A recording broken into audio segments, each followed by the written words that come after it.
Dragi naši pratioci, večeras vam donosimo priču koja je uzdrmala region. Priču o moći, novcu, izdaji i sumnjivim vezama koje se protežu od južnog Jadrana pa sve do najviših političkih krugova. Govorimo o čoveku čije ime i danas izaziva kontroverze, o Darku Šariću. Njegovo ime postalo je sinonim za luksuz, uticaj i neuhvatljivost, ali iza tog glamura, kako tvrde brojni istražitelji, krila se jedna od najorganizovanijih kriminalnih mreža na Balkanu. Kako je momak iz Pljevalja, iz malog mesta, došao do statusa kralja kokaina, komu je sve pomagao i kako je uspeo godinama da izbegava ruku pravde. Sve počinje krajem 90-ih godina. Dok je region još uvijek potresen ratovima i tranzicijom, mladi Darko ulazi u svijet šverca cigareta, goriva i deviza. U tom haosu bez zakona mnogi su sticali bogatstvo, ali retko ko tako brzo i nemilosrdno kao on. Dok drugi tek pokušavaju da se snađu, Šarić već gradi mrežu kontakata. Ne samo u Crnoj Gori i Srbiji, već i širom Europe. Ljudi koji su ga tada upoznali tvrde da je bio izuzetno inteligentan, hladan i proračunat. Čovjek koji nikada nije ostavljao trag. U narednim godinama njegovo ime sve češće se pominje u policijskim krugovima. U Italiji i Južnoj Americi pojavljuju se prve informacije o novoj balkanskoj grupi koja preuzima kontrolu nad švercom kokaina. U dokumentima se pominje Darko, Daki, Bos, ali tada još uvijek bez dovoljno dokaza da bi se zvanično povezalo sve to sa Šarićem iz Pljevalja. Početkom 2000-ih Darko Šarić postaje neprikosnoveni gospodar južnog Jadrana. Njegov biznis se širi i na legalne tokove, investicije, firme, hoteli, čak i sportski klubovi. Po svemu sudeći, radi se o čoveku koji vešto spaja podzemlje i nadzemlje, koristeći politiku i biznis kao zaštitu. Ali pravi šok nastaje 2009. godine. Upravo tada počinje najveća međunarodna akcija u borbi protiv organizovanog kriminala na Balkanu. Akcija Balkanski ratnik. U toj operaciji, koordinisanoj između policija Srbije, Crne Gore, Italije, Argentine i Urugvaja, otkriven je tovar od preko 2 tone kokaina u luci Buenos Aires. Sumnje odmah padaju na Šarićev klan. I od tog trenutka ništa više nije isto. Kako saznajemo, upravo tada počinje njegov beg, ali i rat unutar sistema. Dok jedan deo službi pokušava da ga uhapsi, drugi deo, prema tvrdnjama pojedinih insajdera, pokušava da ga zaštiti. Veze sa političkim strukturama postaju očigledne. Pojedini visoki funkcioneri navodno mu daju informacije o istragama, dok se ogromni novac pere kroz banke, investicije i privatizacije. U isto vreme, Šarić se ne predaje. On sa skrivenih lokacija komunicira sa saradnicima, pokušavajući da kontroliše carstvo koje je stvorio. U javnosti se pojavljuju razne teorije, od toga da je pobegao u Južnu Ameriku, do priča da se krije u Srbiji pod lažnim identitetom, ali najšokantnije tek sledi. Kako saznajemo iz kasnijih svedočenja, upravo u tom periodu počinju da nestaju ključni ljudi koji su mogli da svedoče protiv njega. Neki se povlače, drugi misteriozno nestaju, a treći završavaju mrtvi. Istraga postaje sve komplikovanija, jer linije između kriminala, politike i bezbednosnih službi gotovo da više ne postoje. Dragi gledaoci, ovo je tek početak. U sljedećem delu otkrivamo šta se dešavalo tokom njegovog bekstva, ko su ljudi koji su ga skrivali i kako je došlo do njegovog hapšenja posle godina potrage. Ono što ćete čuti otkriće vam mračnu pozadinu Balkana, onakvu kakvu javnost nikada nije smela da vidi. Dragi naši pratioci, priča o Darku Šariću postaje još mračnija. Nakon što su njegovi poslovni putevi iz senke počeli da se prepliću sa državnim strukturama, otkriva se mreža ljudi koji su godinama igrali dvostruke igre, ne od advokata, sudija pa sve do političara. Šarić, čovjek koji je izrastao iz ničega, postao je simbol luksuza i moći na Balkanu. Njegovi poslovi sa drogom, prema tvrdnjama iz istraga, počeli su još 90-ih, kada je koristio haotično vreme raspada Jugoslavije. Prema svedočenjima, upravo tada je stvorio mrežu saradnika širom Europe, Južne Amerike i Balkana. U igru su ušli i ljudi iz Crne Gore, Srbije, ali i Hrvatske i Bosne i Hercegovine. Kako se navodi u izveštajima, mreža Darka Šarića bila je toliko široka da su pojedini transporti kokaina prolazili kroz 3 kontinenta, a da nikada nisu otkriveni. Novac je prao kroz fiktivne firme, investicije u nekretnine i poljoprivredne kombinacije u Srbiji i Crnoj Gori. Ulaganja su bila maskirana kao legalni biznisi, a u stvarnosti su služila za pranje miliona evra. Njegova moć je rasla, a sa njom i samopouzdanje. U jednom trenutku, prema navodima iz dokumenata, Šarić je počeo da se ponaša kao da je nedodirljiv. Organizovao je luksuzne žurke, trošio ogromne sume novca i sve otvorenije pokazivao koliko je uticajan. Ali ono što je bilo šokantno, mnogi su ga se plašili, a neki su ga čak i poštovali. Ipak, ni najmoćniji ne traju zauvek. Kada su međunarodne agencije počele da prate rute kokaina iz Južne Amerike ka Europi, ime Darka Šarića počelo je sve češće da se pojavljuje. U tim trenucima, kako saznajemo, počeo je i njegov pad. U Srbiji je formiran poseban tim za borbu protiv organizovanog kriminala, a istraga je postala jedna od najopsežnijih u novijoj istoriji zemlje. Više od 100 ljudi bilo je pod prismotrom, uključujući i osobe iz državnih institucija. Ono što je bilo posebno zanimljivo, svaki korak istrage bio je pod velom tajne, ali su se u javnosti pojavljivale informacije koje su mogle doći samo iz vrha sistema. Postavljalo se pitanje ko stoji iza curenja informacija. Da li je neko iznutra pomagao Šariću da izbegne hapšenje? I dok su mediji nagađali, Šarić je nestao, godinama je bio u bekstvu i niko nije znao gde je. Neki su tvrdili da je u Latinskoj Americi, drugi da se krije u Crnoj Gori, a bilo je i onih koji su tvrdili da je pod zaštitom ljudi iz same države. Ali istina se, kao i uvek, polako probijala na površinu. Njegovo ime je i dalje bilo prisutno svuda, od naslovnih strana do najviših krugova politike i biznisa. Svi su se pitali kako jedan čovjek može da preživi takvu poternicu i to godinama. Odgovor se krije u mreži uticaja koju je godinama gradio, pažljivo i tiho. Kako saznajemo, Darko Šarić nije bio samo trgovac drogom. Bio je strateg, planer, čovjek koji je znao da manipuliše informacijama i ljudima. U svakoj državi gdje je imao poslove, imao je i zaštitu, nekog ko bi sredio stvari ako zatreba. To je ono što ga je činilo toliko opasnim. Dragi naši pratioci, nakon godina bekstva ono što se činilo nemogućim, dogodilo se. Darko Šarić se pojavio. Nakon što su ga mediji godinama proglašavali za duha, čovjeka bez traga, iznenada je odlučio da se preda. Ali pitanje koje i danas odzvanja jeste, zašto? Njegova predaja nije bila običan čin. Kako saznajemo, sve je bilo pažljivo isplanirano. Šarić se pojavio elegantan, smiren i samouveren, kao da nije čovjek koji je godinama bio najtraženiji u regionu. Dok su ga novinari opsedali pitanjima, on je samo hladno rekao da ima da kaže mnogo toga. Taj trenutak je promenio sve. U Srbiji je tada već bilo jasno, slučaj Šarić nije samo slučaj jednog čovjeka, već čitavog sistema.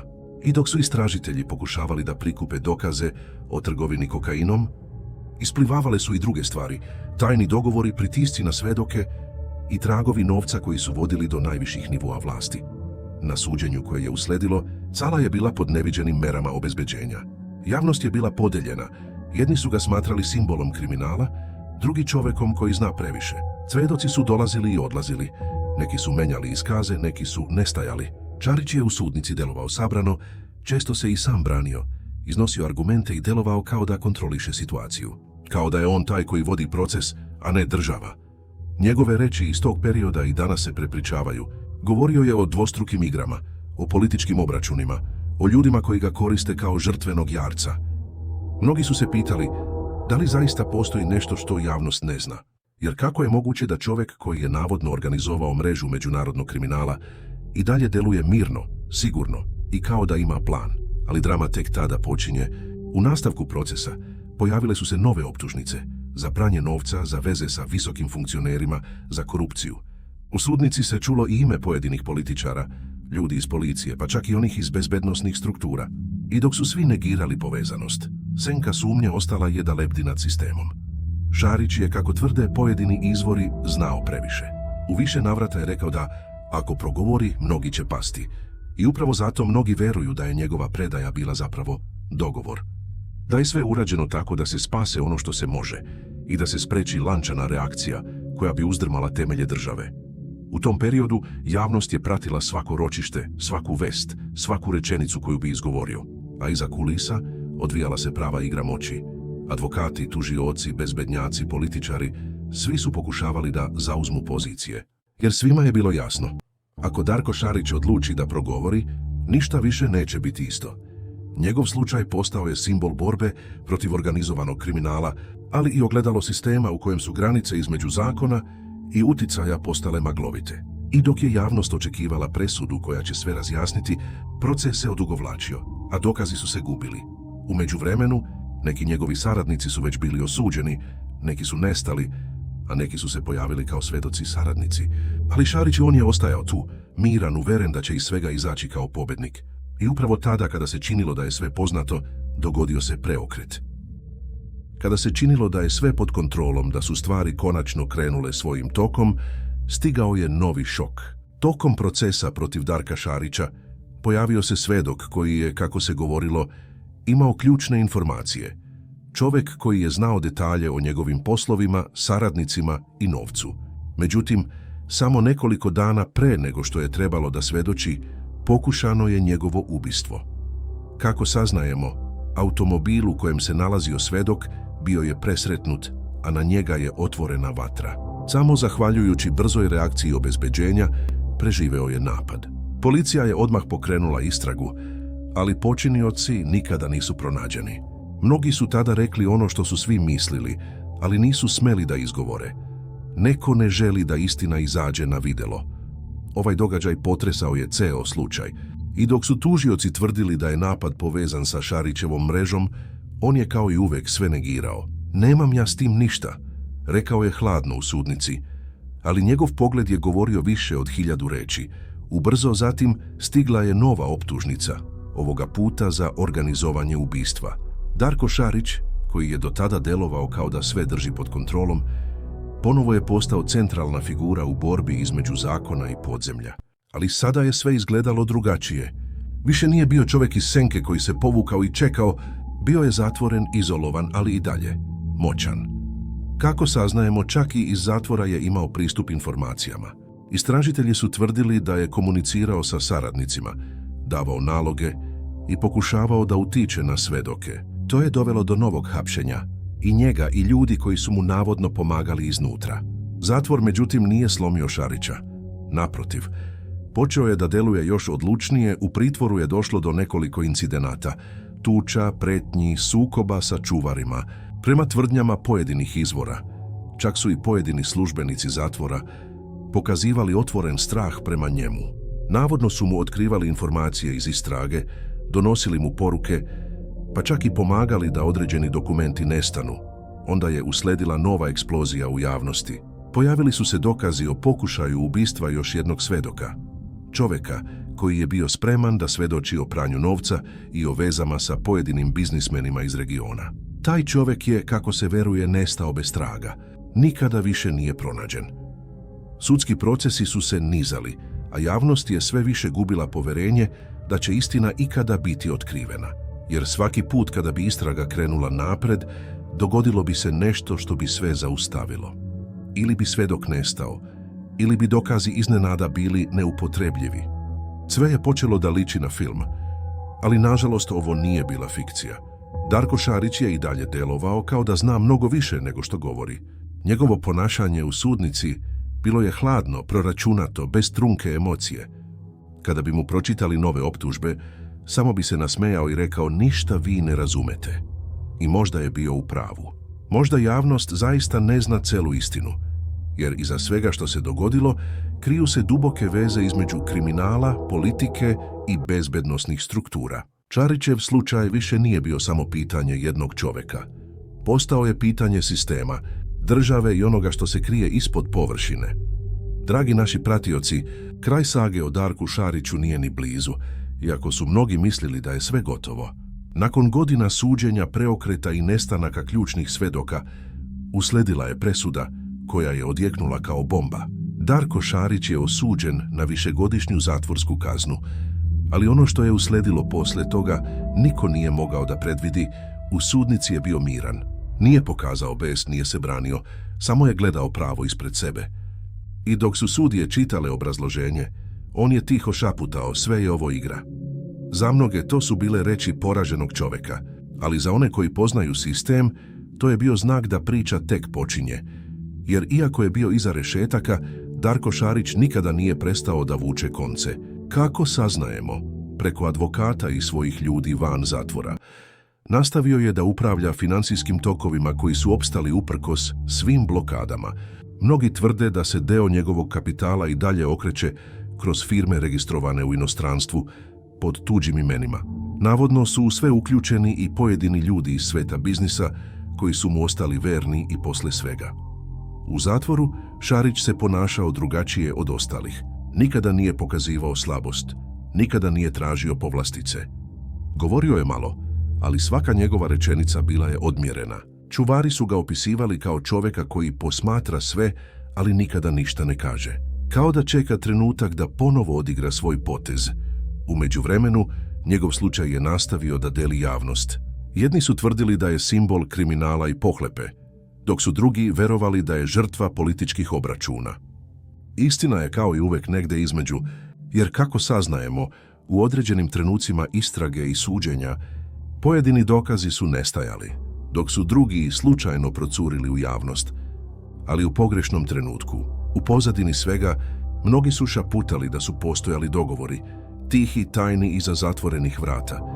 Dogovori o tome ko će pasti, a ko će ostati netaknut.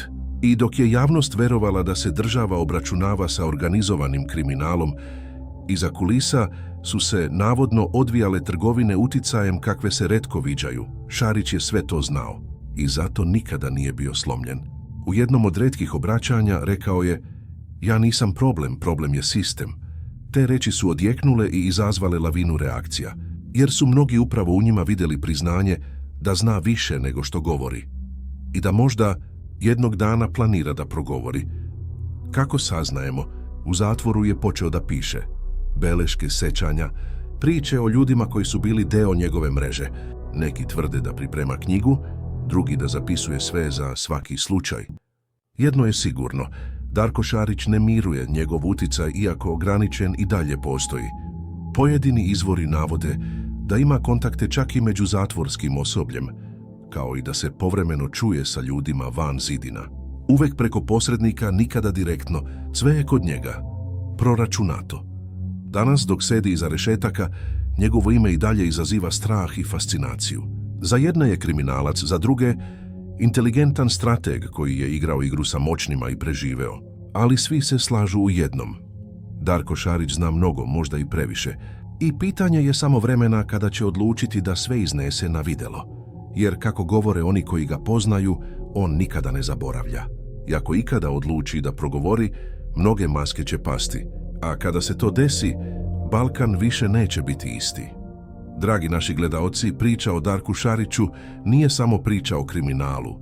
To je priča o moći, o sistemu, o tajnama koje su godinama skrivane od očiju javnosti. Ako mislite da je sve gotovo, možda ste u pravu, a možda je ovo tek početak nečega mnogo većeg. Pišite nam u komentarima da li verujete da će Darko Šarić jednog dana progovoriti. I šta mislite? Koga bi sve njegove reči mogle da razotkriju?